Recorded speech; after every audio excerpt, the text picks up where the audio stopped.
Alam niyo, ibig sabihin ng siklab is init na damdamin. Sigasig o kaya pagliliyab ng pagmamahal. I'll bring my best praise, and I'm ready to give it all to you.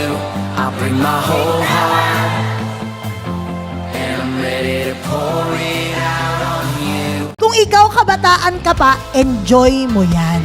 Eh, huwag kayong magmadali. You can consider yung pagiging mapusok nyo, pwede nyo kunin yon in a positive way.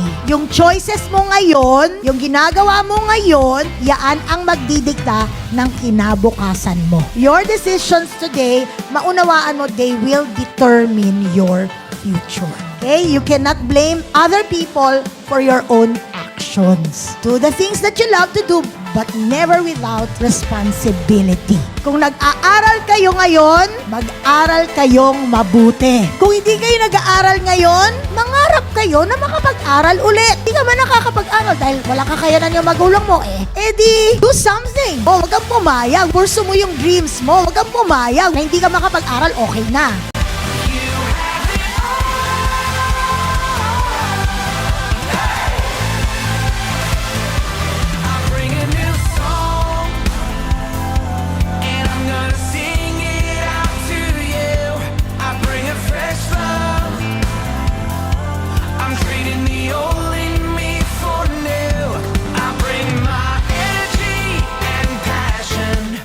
Sayang ng ibang kabataan ang kanilang oras. Paano? Minsan kasi, nasasayang ang oras ng isang kabataan sa maagang pakikipagrelasyon. Ako, ayan na naman tayo Pero pag yung nag-aaral pa kayo, aba naman, wag na kayo magdagdag ng stress sa buhay nyo. Darating din kayo doon. Dapat ang worries mo ngayon, paano ako makakapag-serve kay Lord? Kahit kabataan pa lang ako, dapat yun ang mga worries nyo. Ang punto ko dito, wag kayong magmadali. Please, ingatan nyo po ang inyong pagiging kabataan.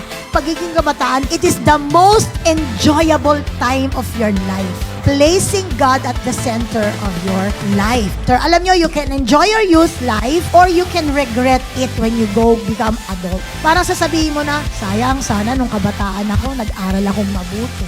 Ingatan nyo po sarili nyo. Kaya nga sabi ko dyan, live with joy and wisdom. Laging may wisdom na galing sa Lord. Again, pag may gagawin kayo, isipin nyo muna maraming ulit. Kasi lahat ng decision nyo, hindi lang kayo ang apektado.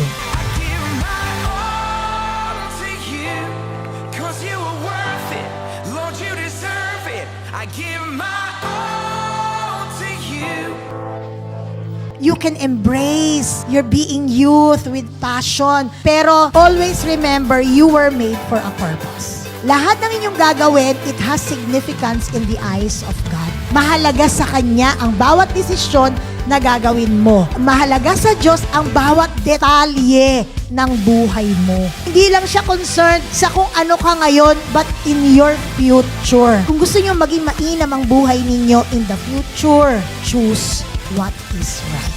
What is the first choice that you have to do? Then, make Jesus Lord of your life.